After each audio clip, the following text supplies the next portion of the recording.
Bonjour les amis, Marc Maillot encore avec vous, avec un verset de la Bible aujourd'hui, mais pas le moindre. Genèse 1:1, au commencement, Dieu créa le ciel et la terre. Et je finis cette lecture en me posant la question, depuis quand la terre existe? Quand est-ce que Dieu a créé le ciel et la terre?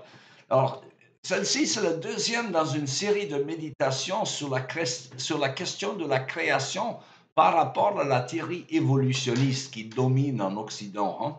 L'âge de l'univers et de la Terre spécifiquement est très important pour des questions de l'évolutionnisme, car l'évolution des espèces exige des très longues périodes, voire des milliards d'années même, pour permettre que les combinaisons hasardeuses des molécules inertes puissent se structurer et éventuellement devenir des organismes vivants, d'où seraient venues toutes les espèces plantes comme animaux qui habitent notre planète. Or, plus on examine la complexité de la cellule vivante, plus on est frappé par l'improbabilité, voire l'impossibilité qu'il ait pu se former par hasard. Et même si la matière inerte a pu, après des milliards d'années, produire des acides aminés et éventuellement des protéines, les bases de la vie, il y aurait eu une multitude d'éléments dans l'atmosphère primitive pour les détruire. Encore une fois, il faut énormément de foi ou plutôt de crédulité pour être athée. Alors, face à cette réalité, les évolutionnistes disent souvent qu'avec assez de temps, tout pourrait arriver ou même tout finira par arriver. Ce qui est improbable deviendrait donc forcément une réalité. Le pensez-vous vraiment? En guise d'illustration, c'est comme si on prenait toutes les lettres d'un jeu de Scrabble et en les lançant dans l'air avec l'espoir qu'elles finiront, en tombant par hasard, à former exactement une pièce de Molière. C'est pas évident. Alors toutefois, la question capitale serait de savoir combien de temps nous disposons pour que le hasard puisse produire toutes les espèces de la Terre. Quel âge a l'univers et la Terre spécifiquement? Alors, en calculant la distance des étoiles les plus lointaines et la vitesse de la lumière que l'on suppose constante, la majorité des astronomes pensent que l'univers date d'il y a à peu près 13,7 milliards d'années depuis le soi-disant Big Bang, d'où serait partie toute la matière de l'univers. Mais d'où vient cette matière? Mais là, c'est encore une question capitale pour laquelle, sans Dieu, il n'y a pas de réponse.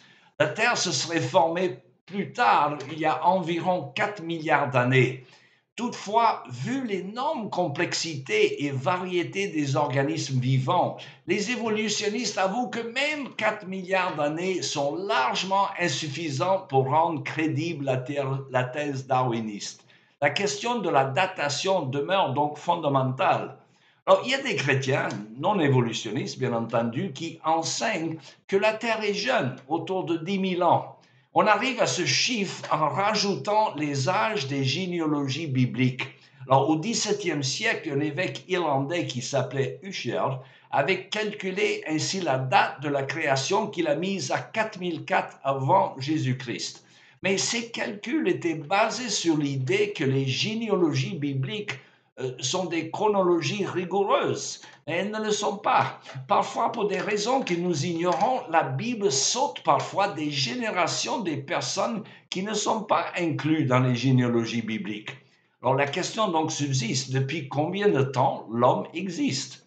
Le grand astronome chrétien canadien Hugh Ross, qui n'est pas évolutionniste, il a calculé que l'homme serait sur la Terre depuis 80 000 à 100 000 ans.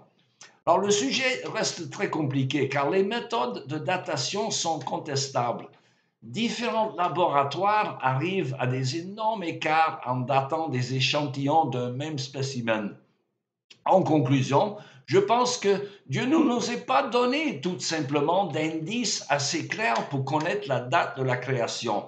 Elle fait partie, à mon sens, des choses cachées dont parle Deutéronome 29, 29.